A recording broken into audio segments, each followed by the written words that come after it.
வைகறை சங்கம அன்பு குடும்ப உறவுகளுக்கு இனிய நற்காலை பொழுதிலே இனிய நற்காலை வணக்கம் மற்றும் வாழ்க வளமுடன்.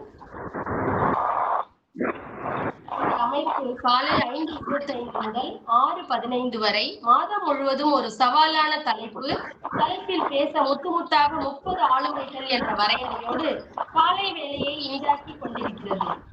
இந்த ஆகஸ்ட் மாதத்திற்கே உரிய தலைப்பாக்கிய இந்திய சுதந்திரம் எனும் தலைப்பில் முதல் தேதியிலிருந்து நேற்று வரை 24 திறமைமிகு பேச்சாளர்கள் தனக்கே உரிய பாணியில் வெவ்வேறு கோணங்களில் அலசி ஆராய்ந்து பேசி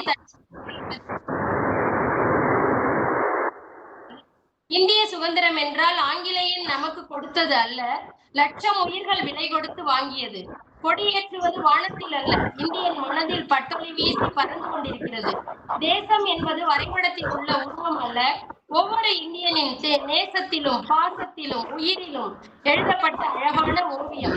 இத்தகைய இந்திய சுதந்திரம் பெற்ற பிறகு நாம் அமைதியாக, ஆனந்தமாக, நிம்மதியாக இருக்கிறோமா என்பது ஒரு சிறிய கேள்விக்குறிதான்.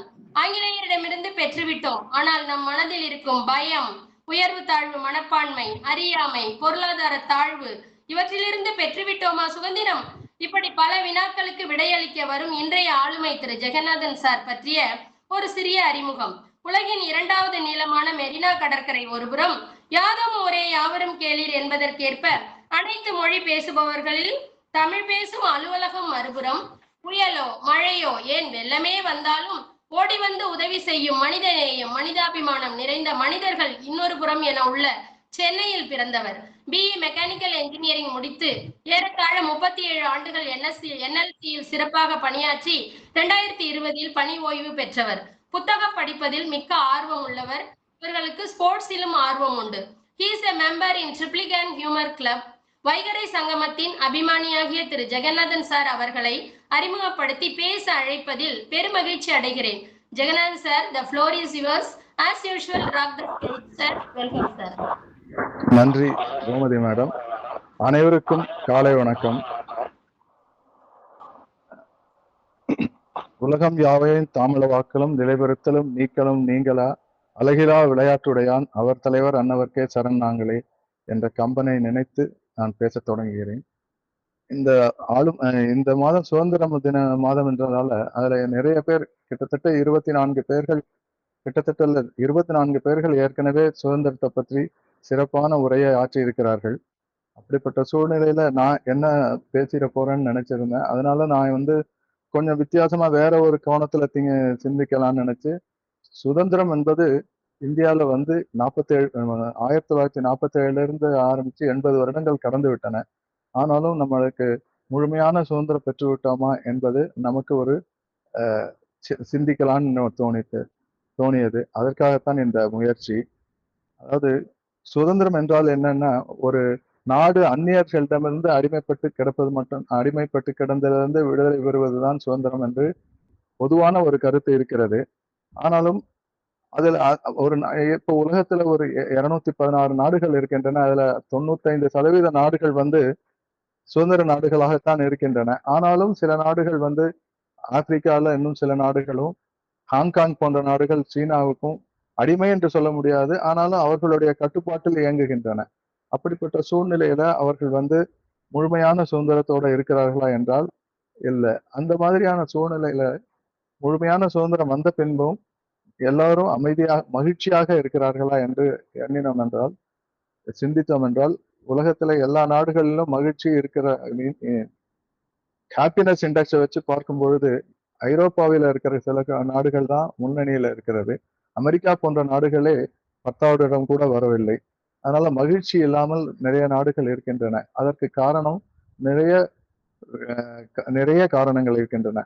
அதனாலதான் அதை பத்தி யோசிக்கலாம்னு எனக்கு தோணுச்சு. சுதந்திரம் என்றால் என்ன என்றால், ஒரு நாட்டுல அந்நிய கொடியை அகற்றிட்டு நம்முடைய கொடி மேல பறக்கிறதா, இல்லைன்னா நம்ம விரும்பியதை செய்வதா, இல்லை அச்சமில்லாமல் வாழ்வதா, இது எது சுதந்திரம் அப்படின்னு யோசிச்சு பார்த்தோம்னா, நாம அச்சமில்லாம வாழணும். அதுதான் மெயினான சுதந்திரமா இருக்கிறோம். ஒருவன் பாத்தீங்கன்னா வெளியில சுதந்திரமாக இருக்கலாம், அவனுடைய மனம் பயத்துல அடிமையா இருக்கலாம். பயம் என்று சொல்லும் பொழுது சின்ன சின்ன விஷயத்துக்கெல்லாம் பயம். எதையாவது நம்ம பேசணும்னு நினைச்சாலே பயம். இப்ப உதாரணத்துக்கு என்னையே பேச சொல்லி ரமேஷ் ரொம்ப நாளா சொல்லிட்டு இருந்தாரு. இன்னைக்குதான் எனக்கு ஒரு அளவுக்கு முயற்சி செய்யலாம்னு நினைச்சு நான் பேசிட்டு இருக்கேன். சோ இதுவே வந்து ஒரு தயக்கம் தான். அதை பயம்னு சொல்றதை விட தயக்கம். தயக்கத்துல இருந்து வெளியே வரணும். அதே மாதிரி அரசியல் ரீதியாக சுதந்திரமா இருந்தாலும் கூட வறுமை, அறியாமை, அநீதி இந்த மூன்றுக்கும் ஒரு நாடு அடிமையா இருக்கலாம். அந்த மாதிரி இருக்கிறதுல இருந்து அந்த மாதிரி விஷயங்கள்ல இருந்து வெளியே வரணும். அதுதான் வந்து உண்மையான சுதந்திரமா இருக்கும். ஒரு மனிதன்கிட்ட வந்து பணம் இருக்கலாம். ஆனா அவன் வந்து எவ்வளவு பணம் இருந்தாலும் அவன் வந்து அதற்கு மேலேயும் சேர்க்கணும் அப்படின்ற ஒரு எண்ணம் இருக்கலாம். அது மாதிரி இருக்காம இருக்கணும். சுதந்திரம் என்பது வந்து ஒரு நம்ம வந்து விரும்பியதை செய்ய வெறும் சங்கிலியை உடைப்பது மாதிரி ஒன்று இல்ல. நம்மை அடிமைப்படுத்தும் ஒவ்வொரு சங்கிலியையும் அடையாளம் கண்டு அதிலிருந்து விடுவதுதான் உண்மையான சுதந்திரம். அடிமைப்படுத்துறதுன்னா முதல்ல சொன்ன 3 விஷயங்கள் தான். வறுமை, அறியாமை, பயம், சமூக சமூகத்துல இருக்கக்கூடிய ஏற்றத்தாழ்வுகள் இதற்கெல்லாம் அடிமையா இருக்கிறது தான். இது சுதந்திரத்தை வந்து நம்ம எப்படி பிரிக்கலாம்னா சுயம் பிளஸ் ஆதீனம் அப்படின்னு பிரிக்கலாம். அதுதான் சுதந்திரம்னு ஒரு சின்ன பிரித்து பார்க்கிறதுக்கு. இப்படிப்பட்ட சுதந்திரம் என்பது என்னன்னா தன்னுடைய வாழ்க்கையை தானே வழிநடத்தக்கூடிய ஒரு இது. நமக்கு வேண்டியதை நம்மளே செய்யணும். அப்படின்னா எனக்கு பிடித்ததை நானே செய்யணும்னா இப்ப காலையில எழுந்து நான் பேசிக்கிட்டு இருக்கேன். இது வந்து ஒரு அபார்ட்மெண்ட்ல இருக்கும் பொழுது என்னுடைய சத்தம் வந்து அடுத்த நாம வந்து 4:30 மணிக்கு எழுந்துக்கிறோம். வேற வைகறை சங்கமத்துல பேசுறதுக்காக வரோம். இல்லைன்னா ஏதாவது ஒரு வேலை செய்யறோம். பாடக்கூட பாடலாம். நம்மளுடைய மனது உற்சாகமா இருக்கிறதுக்கு நம்ம பாடக்கூட பாடலாம். ஆனா நம்ம பாடுறது வந்து பக்கத்து வீட்டுல இருக்கவங்களுக்கு ஒரு கஷ்டமாக இருக்கக்கூடாது. அதைத்தான் நம்ம வந்து எனக்கு பிடித்ததெல்லாம் செய்வேன். ஆனா நான் மற்றவங்களை தொந்தரவு பண்ணாம இருக்கணும். எனது உரிமையை நான் அனுபவிப்பேன். அதே நேரத்தில் நான் பாடுறதுன்றது எனக்கு என் வீட்டுக்குள்ளதானே பாடுறேன். என்னோட அபார்ட்மெண்ட்குள்ள பாடுறேன்னு ஒழிய பட் மற்றவங்களை பத்தி கவலைப்படாம இருக்கக்கூடாது. அதுதான் வந்து முக்கியமான ஒரு விஷயம்.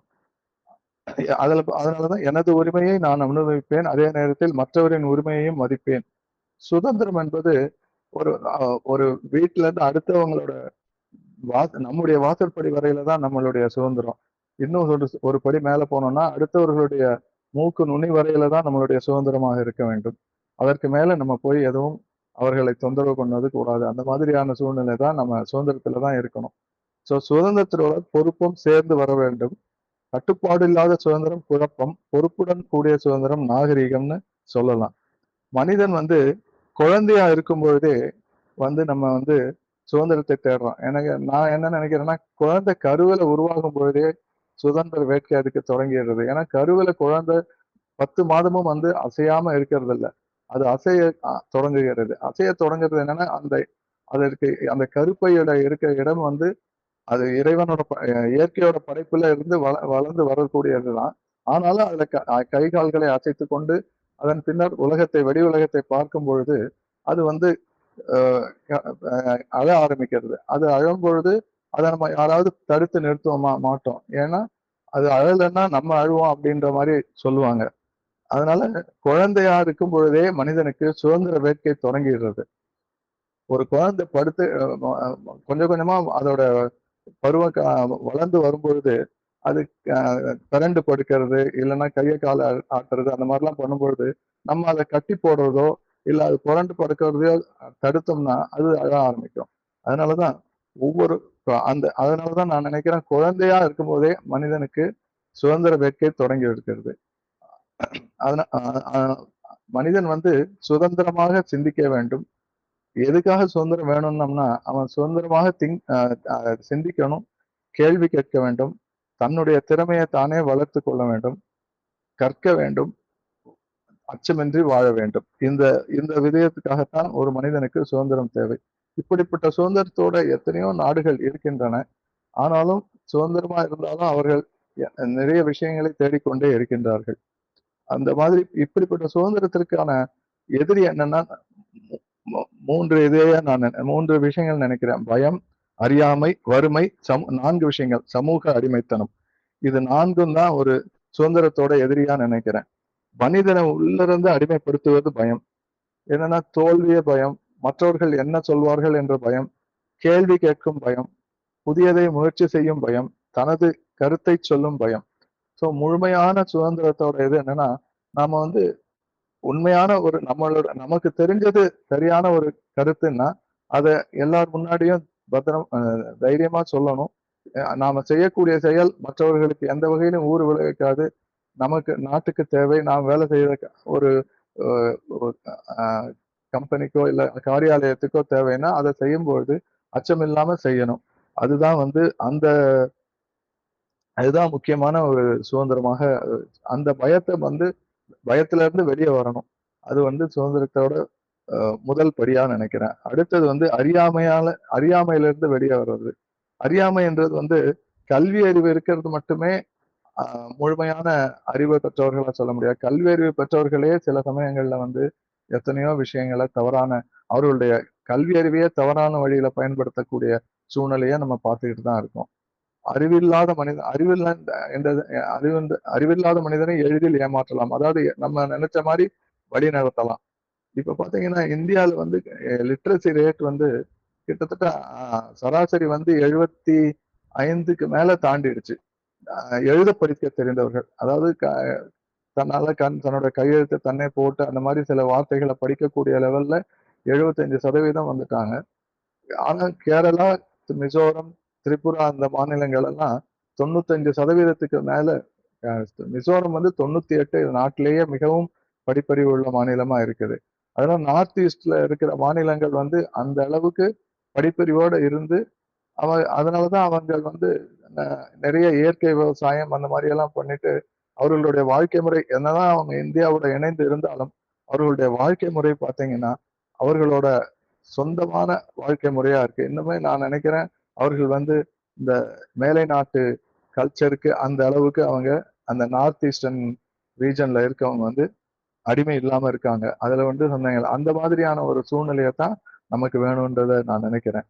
அதனால இத மாரி செய்யறதுக்கு முக்கியமான வந்து வேண்டுன கல்வி தான் இதிலிருந்து இந்த அறியாமையிலிருந்து வெளிய வரணும். அந்த கல்வி என்பது எல்லாருக்கும் ஈஸியா கிடைக்கல. கல்வி என்பது வெறும் தேவையை பெறுவதற்கான கருவி மட்டுமல்ல. அது நமக்கு கேள்வி கேட்க கற்றுக் கொடுக்கிறது. எது உண்மை, எது பொய், எது நியாயம், எது அநியாயம் என்பதையும் அ கெ தெரிந்து கொள்ள நமக்கு உதவுகிறது. இந்த கல்வியை நம்ம பெறுவதற்கான முதல் இடம் வந்து கல்விக்கூடங்கள் தான். அந்த கல்விக்கூடங்கள் நம்முடைய நாட்டுல சுதந்திரத்துக்கு பிறகு நிறைய கல்விக்கூடங்கள் திறக்கப்பட்டன. எஸ்பெஷலி தமிழ்நாட்டுல பார்த்தீங்கன்னா, கர்ம வீரர் காமராஜ் வந்து நிறைய கல்விக்கூடங்களை திறந்து, அதற்கு பின்னால் அ அதுல மதிய உணவு கொடுக்க வந்து, அதற்கு பின்னால் திரு எம்.ஜி. ராமச்சந்திரன் அவர்கள் சத்து உணவை கொடுக்க ஆரம்பித்து, இந்த மாதிரியான கல்விக்கூடங்களில மக்களுக்கான அ குழந்தைகளுக்கான தேவைகள நிறையவே தமிழ்நாடு அரசு பூர்த்தி செய்ததன் காரணமாக, கல்வியில அறிவு நெறைய பேருக்கு கிடைக்கிறதுக்கான ஒரு வாய்ப்பா இருந்தது. அதுதான் நான் வந்து பள்ளிக்கூடம் அறிவை பெறும் இடம், சுதந்திரமாக சிந்திக்க கற்றுக்கொள்ளும் இடமாக விளங்குகிறது. அடுத்த ஒரு அ இது என்னன்னா, வறுமையிலிருந்து சுதந்திரம். வறுமைன்னு எடுக்கும்பொழுது, இந்தியாவில வறுமை கோட்டுக்கு கீழ இர் அ ஒரு கடந்த 14 வருடங்கள்ல 25% பேர் வறுமை கோட்டுக்கு கீழ வேலை வந்திருக்காங்கன்னு சொல்றாங்க. ஆனா, அந்த வறுமை கோட்டுக்கு நம்ம வைக்கக்கூடிய அளவு என்னன்னு பார்த்தீங்கன்னா, அது எனக்கு சரியான நம்பர் தெரியல. ஆனா, அந்த அளவு வந்து நம்மள மாரி இப்ப நாமெல்லாம் இருக்கோம். நமக்கு அந்த அளவு வந்து போதுமா? ஒரு நாளைக்கு கடத்துவதற்கு அப்படின்னு பார்த்தா முடியாது தான். ஸோ அந்த வறுமையிலிருந்து முதல்ல வெளிய வரணும்னா, அது வறுமைன்னு சொல்லும்போது நெறைய விஷயங்களுக்கு வறுமை முக்கியமான எதிரியா இருக்கு. பிச்சை க கற்கை நன்றே கற்கை நன்றே பிச்சை புகினும் கற்கை நன்றேன்னா, பசியோ அந்த மாதிரி ஒரு ஔவையார் மொழிய படிக்கணும். பிச்சை எடுத்தாலும் படிக்கணும்னு இருந்தா கூட, வயிறுல பசி இருக்கும்பொழுது நிச்சயமா யாராலயும் எந்த ஒரு வேலையும் செய்ய முடியாது. அந்த பசிய போக்குறதுக்காக தான் நம்ம நாட்டுல எல்லா மாநிலங்கள்லயும் எத்தனையோ வழிகள செய்றாங்க. உணவுக்காக ஒருத்தன் போராடிக்கிட்டு இருக்கும்பொழுது, அவனுக்கு வந்து ம மூளையில ஏறாது. அதாவது நம்ம வந்து அ ஒரு கோயிலுக்கு போணும்னு நெனச்சோம்னா கூட நம்மலாம் வந்து இப்பலாம் நம்ம நெறைய பேர் பிளான் பண்ணி திருப்பதி போறோம். இல்லன்னா எங்கேயாவது அதுக்கு வந்து ரூ. 300 டிக்கெட் வாங்கணும். அந்த மாதிரியான விஷயங்கள் எல்லாமே வசதி இருக்கிறதால தான் நம்மளால கோயிலுக்கு போ முடியாது. அந்த மாரி வசதி இல்லன்னா கோயிலுக்கு கூட போ முடியாத சூழ்நிலை தான் இருக்குது. அதனால உணவுக்காக போராட வேண்டிய ஒருத்தன்ட்ட போய் நம்ம வந்து பெரிய பெரிய விஷயங்கள பேசினா அது அவனுக்கு எடுபடாது. அவனுக்கு தேவை அந்த நேரத்துல உணவை கொடுத்துட்டு அதுக்கப்புறமா அவனை வந்து அவர்கள் அந்த மனிதர்களிடம் எதையாவது நம்மளுடைய கருத்தை கொண்டு போனா அது செய்ய முடியும். அதனால வறுமை வந்து ஒழிஞ்சாதான் ஒரு மனிதன் வந்து நான் நிம்மதியா இருக்க முடியும். அதுக்கு வந்து அந்த ஒவ்வொருக்கும் கிடைக்க வேண்டியது உணவு, அதை தவிர கல்வி, சுகாதாரம், பாதுகாப்பு, வேலைவாய்ப்பு, மரியாதை. இது அனைத்தும் கிடைக்கணும்னா அந்த நம்மளுடைய அரசாங்கமோ நம்ம ஒவ்வொரு மனிதனும் பாடுபட்டு எல்லா எல்லா மனிதர்களுக்கும் இந்த 4 உணவு, கல்வி, சுகாதாரம், பாதுகாப்பு இது கிடைக்கக்கூடிய வழிவகைகளை செய்து வைக்கணும். அதுதான் வந்து முக்கியமான ஒரு விஷயமா நினைக்கிறேன். அடுத்தது சமூக அடிமைத்தனத்திலிருந்து விடுதலை. சமூக அடிமைத்தனம்ன்றது வந்து நான் நிறைய விஷயங்கள் இந்திய அளவிலும் உலக அளவிலும் ஒரு சில விஷயங்களை சொல்லலாம்னு நினைக்கிறேன். இந்திய அளவுல பாத்தீங்கன்னா நம்ம வந்து 38 மாநிலங்கள் இருக்கிறோம். எல்லாமே மொழி வாரியாக தான் பிரிக்கணும்னு நினைச்சு 1947ல பிரிச்சுட்டோம். அதை பிரிச்ச பின்னாடியும் மொழிகளுக்காக நமக்குள்ள பாகுபாடுகள் இருக்கிறது. மொழிகளை ஒரு மொழிய உயர்த்தி பிடிக்கணும்னு நினைக்கக்கூடிய சிலர் இருக்கிறாங்க. எல்லாரையும் நான் சொல்லல. சிலர் இருக்கிறாங்க. அதனாலேயே நமக்கு வந்து ஒரு நிறைய அது வந்து நமக்கு ஒரு நெருடலாவும் இருக்கும். அது நமக்கு வந்து ஒரு தொந்தரவா இருக்கும். இதை நீ கட்டாயப்படுத்தும் பொழுது அது வந்து நமக்கு ஏன்டா இப்படி நம்ம கட்டாயப்படுத்துறாங்க? எனக்கு ஒரு மொழி இருக்குது. அதை மொழி என்பது எதற்காகன்னா கம்யூனிகேட் பண்ணக்கூடிய ஒரு விஷயம் தான். அதனால அந்த மொழியை கட்டாயப்படுத்தும் பொழுது மனிதனுக்கு அதுவே வந்து ஒரு அடிமைத்தனமா தான் நான் நினைக்கிறேன். அதை வந்து நான் வந்து ஒரு அரசியலா பேசல. அது வந்து அது எதுக்காக இந்த ஒரு சிலர் தான் எல்லாரும் அப்படி இருக்காங்கன்னு நான் சொல்ல மாட்டேன்.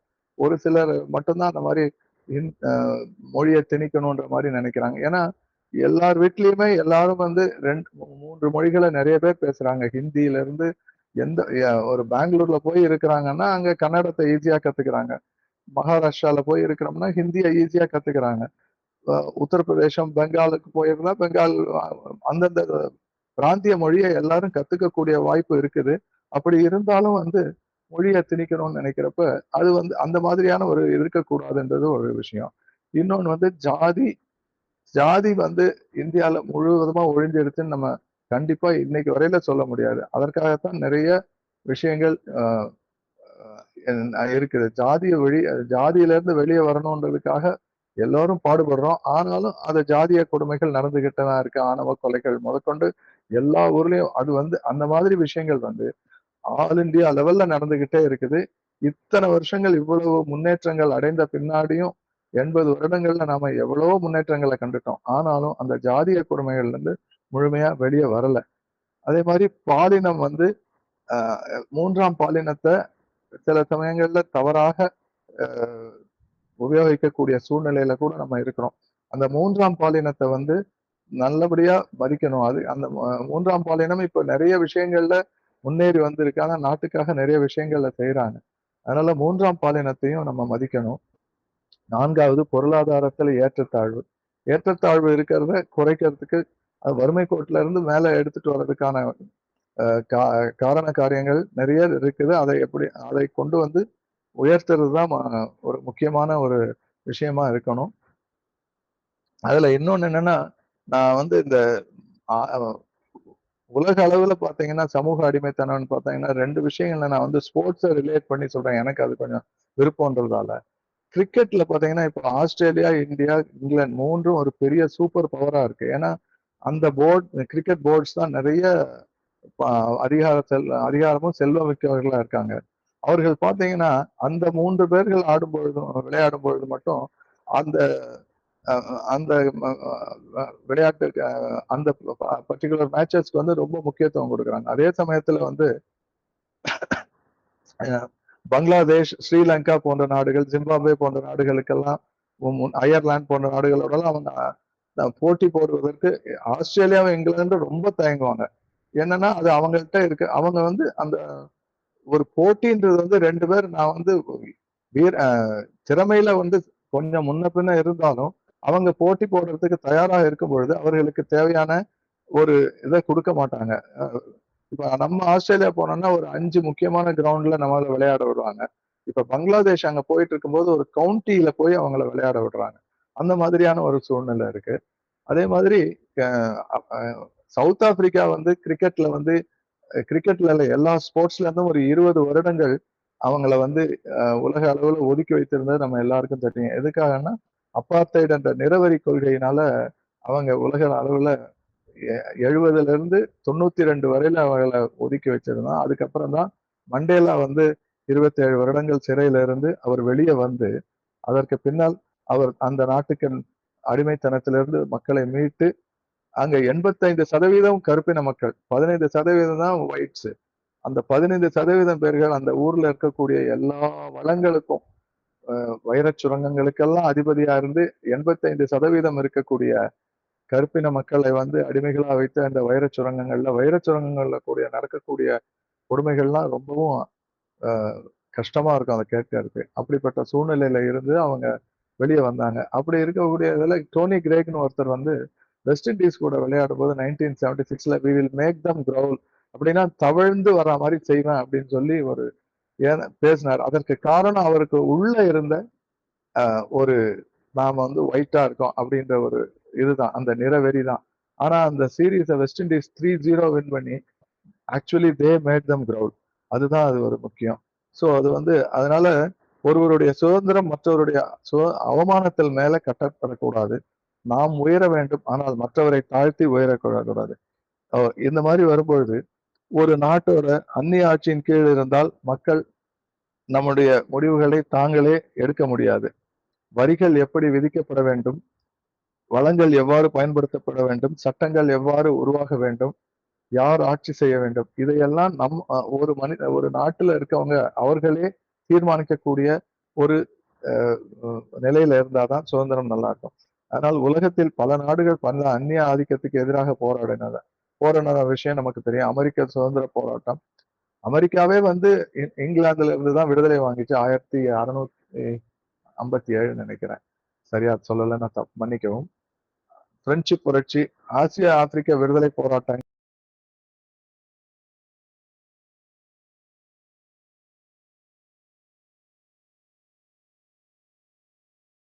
இந்திய சுதந்திரம் என்றது வந்து ஒரே நாளில் கிடைத்த ஒரு விஷயம் கிடையாது. பல தலைமுறைகளின் பல தாகத்தோட விளைவுதான். அதாவது கிட்டத்தட்ட 1498ல வாஸ்கோட காமா வந்து வணிகத்தை ஆரம்பிச்சு அந்த வணிகத்தின் மூலமாக நமக்குள்ள இருந்த ஒற்றுமையின்மையை பயன்படுத்தி ஒரு ஆங்கிலேய ஆட்சியை நிறுவனது நமக்கு எல்லாருக்கும் தெரியும். அதற்கு பின்னால் வந்த சின்ன சின்ன கலவரங்கள்ல இருந்து 1857ல இருக்க சுதந்திர போராட்டத்தில இருந்து 1947 வரையில நம்ம சுதந்திர போராட்டங்களை பத்தி எடுப்போம். அதுல வந்து பாத்தீங்கன்னா நிறைய பேர்கள் ஆயுதங்கள் எடுத்து போராடினார்கள், சிறை சென்றனர், செல்வத்தை இழந்தனர், குடும்பத்தை இழந்தனர், இளமையை இழந்தனர், உயிரையே அர்ப்பணித்தனர். அதுல நம்முடைய மகாத்மா காந்தி, பகத்சிங், நேதாஜி சுபாஷ் சந்திரபோஸ் அவர்கள்லாம் ஒவ்வொருவரும் ஒரு விதத்துல போராடினார்கள்.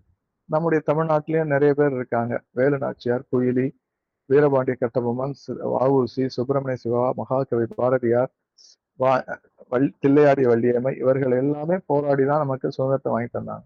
இதுல வ.உ.சியை பத்தி நம்ம சொல்லணும்னா அவர்கிட்ட இருந்த பணத்துக்கு அவர் வந்து நிம்மதியா இருந்திருக்கலாம். ஆனா அவ்வளவு பணத்தையும் நம்முடைய நாட்டுக்காக தொலைத்து ஒரு கப்பல் கம்பெனி ஆரம்பிச்சு அதெல்லாம் அந்த காலத்துல ஒரு பெரிய விஷயம். அந்த மாதிரி ஒரு சிந்தனைன்றது வந்து எப்படி அவங்களுக்கு எதிராக போராடுறது வெறுமனே ஆயுதங்களோட மட்டும் போராடணும். அவர்களுடைய தொழிலுக்கு போட்டியா நம்ம வந்தோம்னா எப்படி இருக்கும் அப்படின்றதுக்காக வ.உ. சிதம்பரனார் வந்து பண்ணது வந்து ஒரு பெரிய விஷயம்.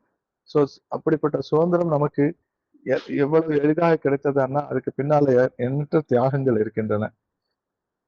நம்ம சுதந்திரத்தை அடைவதற்கான 4 வழிகள் என்னன்னா அறிவு, கல்வி கற்கிறது, சிந்திக்கிறது, உண்மையை தேடுறது. 2வது ஒற்றுமை. நம்ம இவ்வளவு நேரம் பேசுன மாதிரி மொழி, இனம், ஜாதி, அதை தவிர சமுதாய ஏற்றத்தாழ்வு இதிலெல்லாம் வந்து நமக்கு நிறைய வேற்றுமைகள் இருந்தாலும் அதுல இருந்து நம்ம விடுபட்டு ஒற்றுமையாகி மனித நேயத்தை மேலோக்கி செய்யணும். அடுத்தது அநீதிக்கு எதிராக குரல் கொடுக்கணும், அறிவுடனும் பொறுப்புடனும். அதே மாதிரி தியாகங்கள். நம்ம தியாகம்னா ஒவ்வொருத்தரும் பெரிய தியாகம் இல்லை, நம்மளுடைய வேலையை ஒழுங்கா செய்து நம்மளுடைய சுதந்திரத்தை அப்படியே நல்லபடியா அடுத்த தலைமுறைக்கு விட்டு செல்றதுதான் நம்ம செய்யக்கூடிய ஒரு முக்கியமான விஷயமா இருக்க முடியும். நம்ம 1947 அன்று சுதந்திரம் பெற்ற பின்னால நம்முடைய பணி முடிந்து விட்டதா என்றால் அது இல்லை. அன்றுதான் நம்முடைய பணி தொடங்குது. என்னன்னா நம்ம சுதந்திரத்தை பாதுகாக்கிறதுனா எப்படின்னா, அது வந்து கட்டுப்பாடு இல்லாம சுதந்திரமா போயிடுச்சு. நம்ம வந்து அதுவரை ஆங்கிலேயர்கள் இருந்தவரையிலும் அவர்களை மட்டும் எதிர்க்கிறதுனால, நம்ம வந்து ஒற்றுமையா இருந்தோம். அதற்கு பின்னாடி நம்ம வந்து 38 மாநிலங்கள் இருக்கு. அந்த மாநிலங்கள் எல்லாம் இணைக்கும் பொழுது, நதிநீர் பங்கீடுல இருந்து இன்னைக்கு வரையில நம்மளால தமிழ்நாட்டுக்கும், கர்நாடகாவுக்கும் சுதந்திர நாடு, ஒற்றுமையா இருக்கிறோம். ஒரே நாட்டுல இருக்கோன்றோம். ஆனா நதிநீர் பங்கீடுகளுக்காக 2 மாநிலத்தில இருக்கிற நம்ம பேசிக்கொள்வது நான் இப்போ ஒரு 10 நாளைக்கு முன்னாடி பெங்களூர்ல இருக்கும்பொழுது, அங்க திரும்ப அந்த ஒரு போராட்டம் வந்து, ஸோ நம்மளுடைய நாட்டிலேயே நம்ம ஒருத்தருக்கு ஒருத்தர் ஒரு விரோத மனப்பான்மையோட இருக்கிறோன்றத வந்து இன்னும் மறுக்கவே முடியாது. எல்லாருக்கும் எல்லாரையும் பிடிக்குதுன்ற ஒரு நிலைமை வரும் வரையில சுதந்திரம் இருக்கிற மாதிரி நம்ம நினைக்கவே முடியாது. ஏன்னா, இங்க இருந்து கர்நாடகாவுக்கு போறதுக்கு பஸ்ஸ நிறுத்திடுறாங்க. ஒரு சின்ன போராட்டம் நடந்தா இங்க இருக்கிற பஸ் அங்க போறதில்ல, அங்க இருக்கிற போக்குவரத்து முடக்கம்.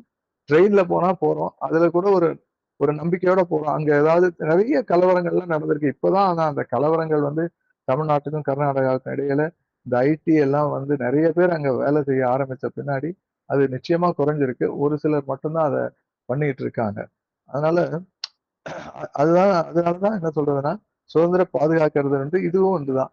நமக்கும் கேரளாவுக்கும், தமிழ்நாட்டுக்கும் கேரளாவுக்கும் நமக்குன்றத கூட நான் தமிழ்நாடுன்னு சொல்லாம, தமிழ்நாட்டுக்கும் கேரளாவுக்கும் வந்து அந்த முல்லை பெரியாறு விஷயங்கள்ல ஒவ்வொருத்தரும் நம்ம ஸ்டேட்மெண்ட் விடுறத பார்த்தோம்னா, நம்மளுடைய அரசியல்வாதிகளும் சரி, நம்ம தமிழ்நாட்டுல இருந்து வர ஸ்டேட்மெண்ட், கேரளால இருந்து வர ஸ்டேட்மெண்ட், கர்நாடகால இருந்து வர ஸ்டேட்மெண்ட் எல்லாம் பார்த்தீங்கன்னா, ப்ரோவோக் பண்ற மாரியே இருக்கும். அதே சமயத்துல நான் தான் பெரியவன்ற மாரி இருக்கும்.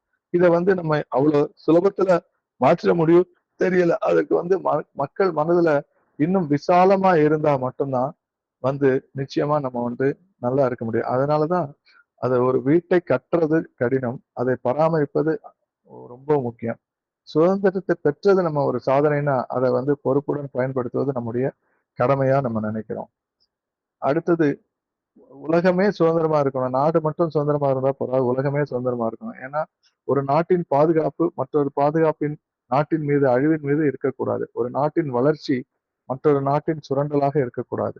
ஒரு நாட்டின் அமைதி மற்றொரு நாட்டின் அச்சமாக இருக்கக்கூடாது. குழந்தைகள் போரின் பயத்துல வளரக்கூடாது. இத பத்தி பேசணும்னா, ஒரு பாலஸ்தீன போர தான் நான் நினைப்பேன். அந்த சமயத்துல சில சமயங்கள்ல டிவில வரக்கூடிய காட்சிகள நம்ம பார்த்தோம்னா, ரொம்ப பயமா இருக்கும். குழந்தைகள்லாம் எப்படி அங்க ஸ்கூலுக்கு போறாங்க அப்படின்றது ஒண்ணுமே புரியல. நம்ம வந்து இப்ப நம்மளுடைய ஸ்கூல் பசங்களெல்லாம் குழந்தைகள எவ்வளோ அருமையா நம்ம அ எடுத்துட்டு போய் அழகா ஸ்கூல்ல விட்டுட்டு வரோம். நிம்மதியா வராங்க. அவங்களுக்கு நம்ம போகவும், வருவோன்ற அ நிச்சயமான தன்மை இருக்கு. ஆனா அந்த இஸ்ரேல் போன்ற சாரி பாலஸ்தீனம், சிரியா போன்ற நாடுகள்ல, லெபனான் போன்ற நாடுகள்ல இருக்க குழந்தைகளுக்கு கண்டிப்பா நம்ம போயிட்டு ஸ்கூலுக்கு போயிட்டு திரும்பி வருவோம். ஏன்னா ஸ்கூல்லயே குண்டு போட்டு ஸ்கூல்லயே உடைக்கக்கூடிய ஒரு சூழ்நிலை இருக்கு. அதனால அந்த பயத்துல குழந்தைகள் வளரக்கூடாது.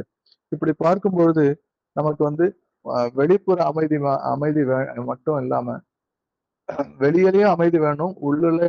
உள்ளுடைய மனதினோட உள்ளமும் அமைதியா இருந்தோம். அப்பதான் வந்து வெளிய அமைதி கிடைக்கும். இதுக்கு உள்ள இருக்கக்கூடிய சங்கிலியா நான் நினைக்கிறது பேராசை, கோபம், பொறாமை, வெறுப்பு, பழிவாங்குதல், அதிகார ஆசை. அதனால நாம தேட வேண்டியது வந்து ஒரு உள்ளார்ந்த சுதந்திரமா தான் இருக்குது. மற்றவரை மாற்றுவதற்கு முன்னாடி நாம் நம்மை மாற்றிக்கொள்ள வேண்டும். நம்ம வந்து கோபம் வந்தால் கட்டுப்படுத்த முடியுமா? பொறாமை வந்தால் விலக முடியுமா? தவறு செய்தால் ஒத்துக்கொள்ள முடியுமா? அப்படியெல்லாம் சிந்திக்க பார்க்கணும். வெற்றி கிடைத்தால் பணிவுடன் இருக்க முடியுமா? தோல்வி வந்தால் மீண்டும் எழ முடியுமா? தன்னுடைய உணர்ச்சிக்கு அடிமையாகாமல் இருக்க முடியுமா? அப்படின்றது தான் நம்ம சிந்திக்க வேண்டிய ஒரு விஷயமா இருக்கிறது. இதுக்கு முக்கியமானது வந்து நம்ம சிந்தனையில வந்து ஆன்மீகம் வந்து ஒரு முக்கியமான ஆ ஆ க பங்கு வகிக்குது. நம்ம இந்திய சிந்தனையில பார்த்தீங்கன்னா, மோட்சம், முக்தி போன்ற கருத்துக்கள் உள்ளன. அதுல வந்து மனிதன் தன்னை அறிந்து ஆசை, பயம், அறியாமை போன்ற சங்கிலியிலிருந்து விடுபட்டு, வெளியில் இருக்கிற சங்கிலியை உடைத்த பின்பு, உள்ளே இருக்கும் சங்கிலியையும் உடைத்தால் தான் விடுதலை வந்து முழுமை பெறுகிறது. இந்த இப்படிப்பட்ட சூழ்நிலையில வந்து அ நம்முடைய இறுதி இலக்கு என்னன்னா, சு நிரந்தர அமைதி தான். சுதந்திரத்தோட இறுதி இலக்கா நான் நிரந்தர அமைதிய தான் நினைக்கிறேன். அதுக்காக தான் நான் முதல்லயே அந்த அந்த தலைப்ப எடுத்தேன்னு பேசுனேன். செல்வம், அதிகாரம், புகழ் இவைகள் எல்லாம் இருந்தாலும் ஒரு நிம்மதி இல்லாம தான் மனிதர்கள் இருக்கிறார்கள். நிறைய நாடுகள், உலகத்திலேயே பணக்கார நாடுகள், அமெரிக்கா போன்ற நாடுகள்ல இப்ப நிம்மதி இல்ல. ரஷ்யா போன்ற நாடுகள்ல நிம்மதி இல்ல.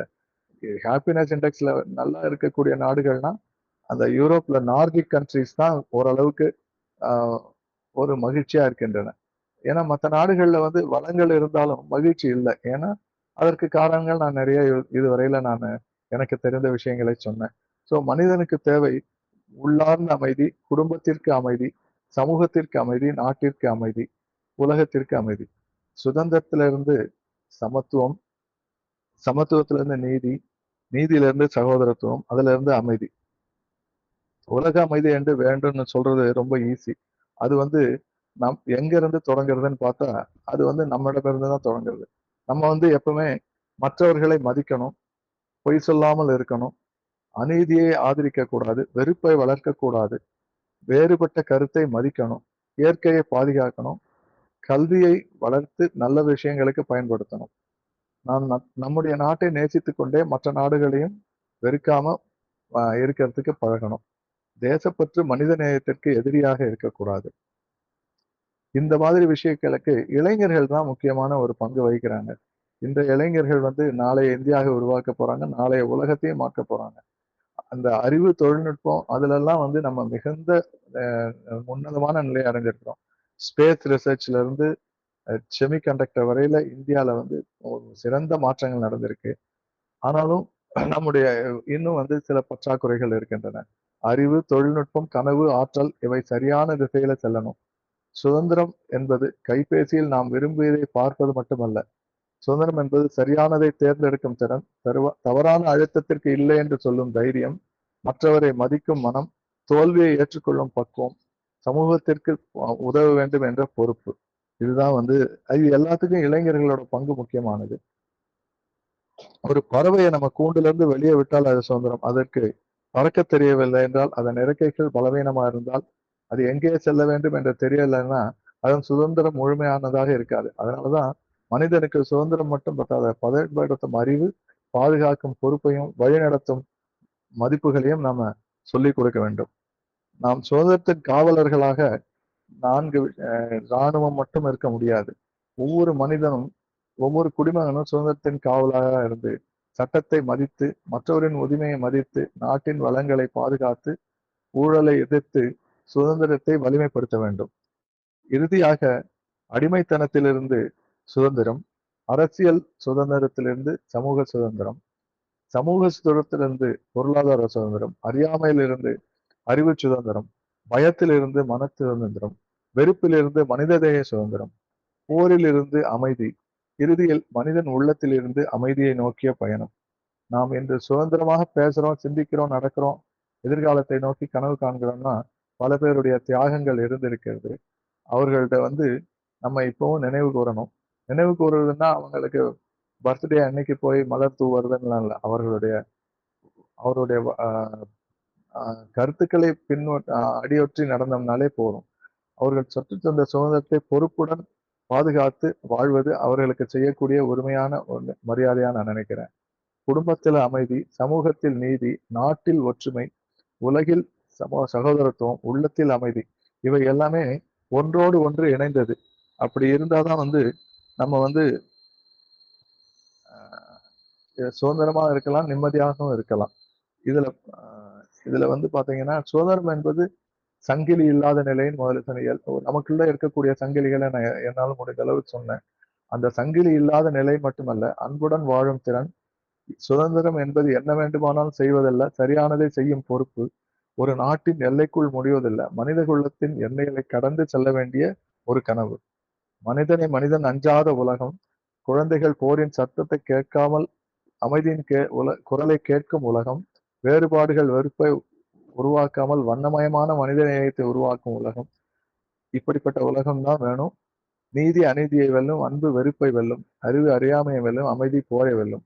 இப்படிப்பட்ட நமது இறுதி பயணம் எதுலன்னா சுதந்திரத்திலிருந்து சமத்துவத்திற்கும், சமத்துவத்திலிருந்து நீதிக்கும், நீதியிலிருந்து சகோதரத்துவத்திற்கும், சகோதரத்துவத்திலிருந்து உலக அமைதிக்கும், உலக அமைதியிலிருந்து நிரந்தர அமைதிக்கும் இருக்கணும். இதுவே மனிதகுலத்தின் பயணமா இருக்கணும் அப்படின்னு நான் விரும்புறேன். உலகத்துல அமைதி தான் இப்ப இல்லாம இருக்கு.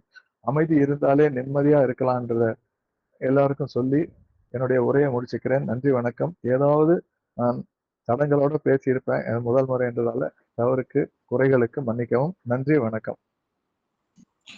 நன்றி நன்றி. ஒரே ஒரு நிமிடம் கோமதி அம்மா. 9 ஆரம்பித்தில் 7 5 3 1 நன்றி வணக்கத்துடன் அழகாக முடித்த ஜெகநாதன் ஐயா அவர்களுக்கு மனமார்ந்த நன்றியும் வீர வணக்கமும். சுதந்திரம் என்பதை சுற்றில் சுற்றாக அழகாக எடுத்து வைத்து ஒவ்வொருத்தரும் ஒவ்வொரு மாதிரி போனோம். ஆனா உங்கள் சுதந்திரம் மிகவும் அருமையாக இருந்தது என்று சொல்லி மீண்டும் ஒரு வீர வணக்கத்தை சொல்லிக் கொள்கிறேன். வணக்கம் ஐயா. நன்றி. வாழ்க வளமுடன். Thank you so much sir. எல்லாரும் ஒரு மாதிரி யோசிச்சா நீங்க மாத்தி யோசிச்சிருக்கிறீங்க. நாங்க எல்லாருமே சுதந்திரத்துக்கு முன்னாடி நடந்தது, சுதந்திரம் இதெல்லாம் பத்தி பேசிட்டு இருக்கும்போது நீங்க அது சுதந்திரம் நம்ம வாங்கிட்டதோட முடியல, அங்கதான் ஆரம்பிக்குது, நமக்கு பொறுப்புகள்லாம் நிறைய ஆரம்பிக்குது, என்னென்ன வகையில நம்ம சுதந்திரமா இருக்கிறோம், முக்கியமா பயம், வறுமை, அநியாயம், சமூக அடிமை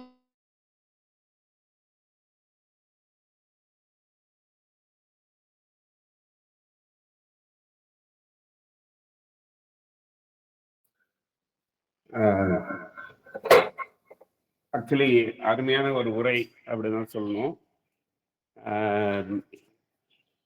ஜெகநாத் சார் நான் ரொம்ப நாளாக பேசுங்கன்னு சொல்லும்போது எனக்கு அதெல்லாம் சரியாக வராது அப்படின்னு சொல்லுவாருங்க. அதுக்கு மீறி ரொம்ப கம்பல் பண்ணி அவரை நான் பேச வச்சேன். ஏன்னா அவர் பேசிக்கலாக நிறைய நாலேஜபிள் பர்சன். நாங்கள் கிட்டத்தட்ட எனக்கு அவருக்கு ஒரு 10 வருடமா ஒர்க் பண்றதுல தொடர்பு இருக்கிறதுனால அதிகாலையிலேயே எழுந்து சுதந்திர தினத்தை இன்னும் கொண்டாடி கொண்டிருக்கிறது. அது ஒரு பெரிய சந்தோஷமா இருக்குது. அப்போ ஒரு பாட்டுல கூட வரும், இருக்கிற கோயிலை எல்லாம் படிக்கிற பள்ளிகள் செய்வோம் அப்படின்னு எழுதியிருப்பாரு கண்ணதாசன். அந்த மாதிரிதான் நீங்க படிப்புக்கு ரொம்ப முக்கியத்துவம் கொடுத்து பேசுனீங்க. படிக்கணும், நம்ம நல்லா அந்த அறியாமையில இருந்து வெளிப்படணும் அப்படிங்கிறதுக்காக இந்த மாதிரி நிறைய புதிய புதிய கருத்துக்கள் நம்ம எதுல எல்லாம் அடிமைப்பட்டிருக்கோம்னு இப்ப நீங்க பேசினதுக்கு அப்புறம் தான் தெரியுது. நம்ம உள்ளுக்குள்ள மனதுல இப்ப எங்க மகரிஷி ஐயா சொல்லுவாங்க, கடவுள் அப்படின்னா யாரு?